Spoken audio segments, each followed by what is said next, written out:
Hello students, good morning. Adarsh Hindi Vidyalaya में आपका एक बार वापस स्वागत है।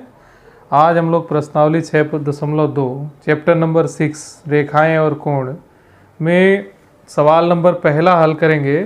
सवाल है हम लोगों का, आकृति 6.28 में x और y के मान ज्ञात कीजिए और फिर दर्शाइए कि AB समांतर CD है। तो हमारी आकृति 6.28 क्या है, देखिए आकृति 6.28 यही है। इसमें लिखा गया है कि x और y का हमको मान ज्ञात करना है। ये रहा x और ये रहा y, x और y का हमें मान ज्ञात करना है। ओके स्टूडेंट्स, x और y का मान ज्ञात करेंगे और साथ साथ में हम ये बताएंगे AB रेखा और CD रेखा दोनों एक दूसरे के समांतर है। तो उसे किस प्रकार से समांतर बताएंगे उसको चलिए हल करके देखते हैं हम लोग। तो सॉल्यूशन करते हैं इसका। इसको सॉल्व करेंगे हम लोग अभी। इसमें ये आकृति में आप देखते हैं जब ये और ये दोनों का मान जो होगा 180 होगा, क्योंकि ये एक सीधी रेखा है। ये सीधी रेखा पे तिर्यक से बनने वाले जो कोण है ये 180 डिग्री के कोण बनाता है, ये और ये दोनों। तो इसको रैखिक युग्म कोण कहा जाता है। इसलिए x प्लस 50 बराबर होगा 180। तो यहाँ सॉल्यूशन में हम लोग लिखेंगे x प्लस 50, इसलिए यहाँ लिखते हैं, इसलिए x प्लस 50 बराबर होगा आपका 180 डिग्री। 180 डिग्री होने के पीछे का कारण क्या है, तो हम यहाँ लिखेंगे रैखिक युग्म कोण। रैखिक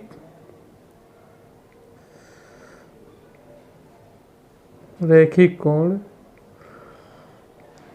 ओके स्टूडेंट्स, रैखिक कोण के कारण ये क्या है 180 डिग्री का बनेगा।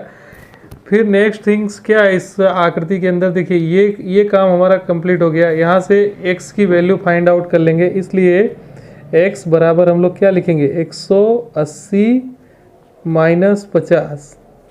इसलिए यहाँ हो जाएगा x बराबर कितना है 180 में से 50 गया तो 130 डिग्री। ये x की वैल्यू हमें कितनी मिल गई 130 डिग्री मिल गई। ओके, अब हम बात करते हैं y की। यहाँ पे देखिए y और ये 130 ये आमने सामने के कोण है, इसे शीर्षाभिमुख कोण कहते हैं। तो ये दोनों का मान कैसा होगा, बराबर होगा। तो इसलिए यहाँ y का मान कितना हो जाएगा 130 हो जाएगा। इसलिए यहाँ लिखेंगे y बराबर कितना 130 डिग्री। क्यों 130 डिग्री, क्योंकि वो कौन सा कोण है, शीर्षाभिमुख कोण है। शीर्षाभिमुख कोण है। शीर्षाभिमुख कोण होने के कारण आमने सामने के कोण का मान क्या होता है, बराबर होता है। तो y बराबर 130 डिग्री हो गया। तो यहाँ पे हमारा x बराबर कितना आया है, x बराबर भी 130 आया है। x का मान भी हमें यहाँ पे 130 मिला, y का मान भी 130 मिला। तो मतलब दोनों मान कैसे मिले, समान मिले। इसलिए हम क्या लिखेंगे यहाँ, देखिए यहाँ पे हम लोग लिखेंगे x बराबर क्या लिख देंगे, x बराबर y लिखेंगे। ओके स्टूडेंट्स, जब x बराबर y हो गया, x बराबर y हो रहा है यहाँ पे, लेकिन यहाँ पे देखिए ये आकृति हमारी कैसी बन रही है, ये एक जेड आकार की आकृति बन रही है। x और y के बीच में जो एंगल बन रहा है, जहाँ जेड आकार की आकृति बनती है उसे एकांतर कोण कहते हैं। तो ये कौन से कोण हो गए, एकांतर कोण के नियम से दोनों कैसे हो गए, बराबर हो गए। एकांतर कोण के नियम से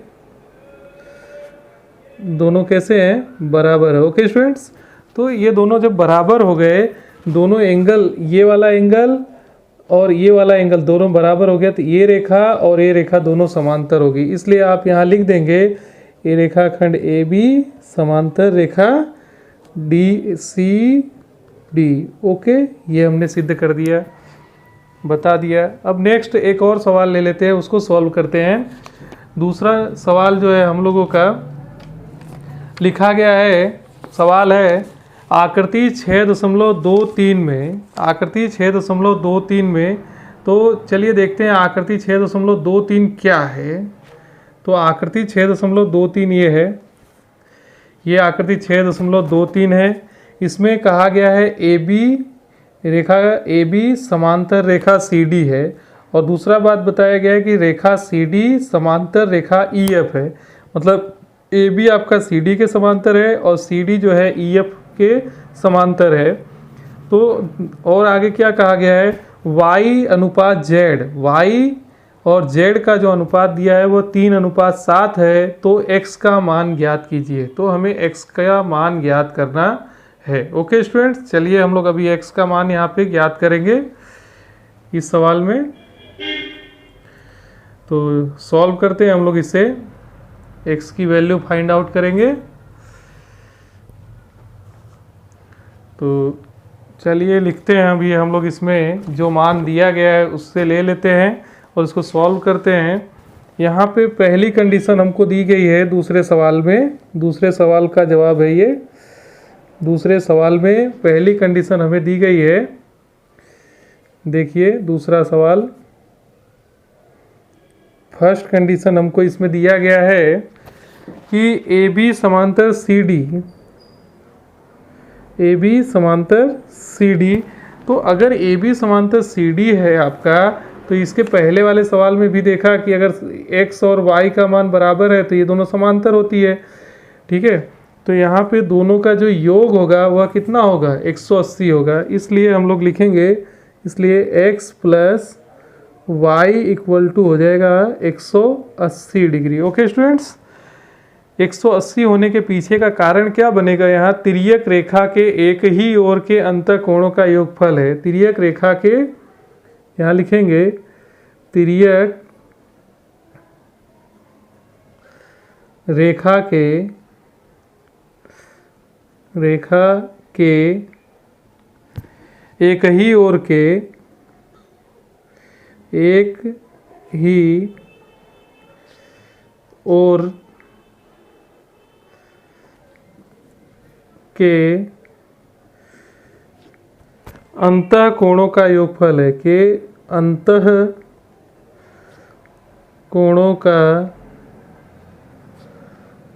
का योगफल है। ओके स्टूडेंट्स, अब ये कंडीशन हमने इधर बता दिया। अब आगे क्या कहा गया है, आगे आपको सवाल में बताया गया है। देखिए सवाल में आकृति को ए बी जो है सी डी के समांतर है और सी डी जो है ई एफ के समांतर है। तो यहाँ लिखेंगे परंतु ए बी समांतर सी डी और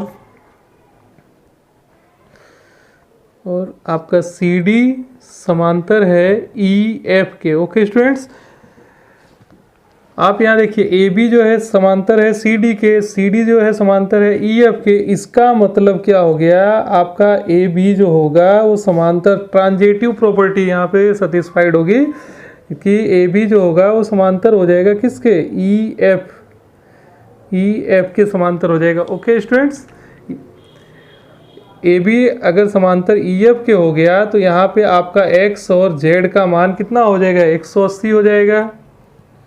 ओके, y प्लस z का मान कितना हो जाएगा, 180 हो जाएगा। x बराबर यहाँ पे क्या हो गया, इसलिए हम लिखेंगे x बराबर हो गया आपका z। ओके स्टूडेंट्स, और x किसके बराबर है, तो हम लोगों ने देखा यहाँ पे x प्लस वाई बराबर 180 था, इसलिए y प्लस जेड बराबर यहाँ पे कितना हो जाएगा, y प्लस जेड बराबर हो जाएगा आपका 180 हो जाएगा। Okay students, y plus Z बराबर हो गया आपका 180 डिग्री। अब परंतु सवाल में हमें क्या दिया है, y अनुपात z बराबर आपको दिया है 3:7। इसका मतलब क्या हो जाएगा, आप यहाँ पे देखिए, इसका मतलब हो गया आपका y अनुपात, इस पे से लिख सकते हैं y अपॉन जेड बराबर 3/7। इससे प्रॉपर्टी हमको क्या मिली, y बराबर हो जाएगा आपका 3/7 z। ओके, अब ये जो वैल्यू आई है, इस वैल्यू को हम क्या करेंगे, इस वाले समीकरण में सब्स्टिट्यूट करेंगे। इसलिए यहाँ लिखेंगे y प्लस जेड बराबर 180। ओके स्टूडेंट्स, अब आप देखते जाइए इसको, y प्लस जेड, तो y की वैल्यू क्या लिख देंगे, यहाँ पे देखो y की वैल्यू लिखी जाएगी 3/7 z प्लस जेड बराबर 180। 80।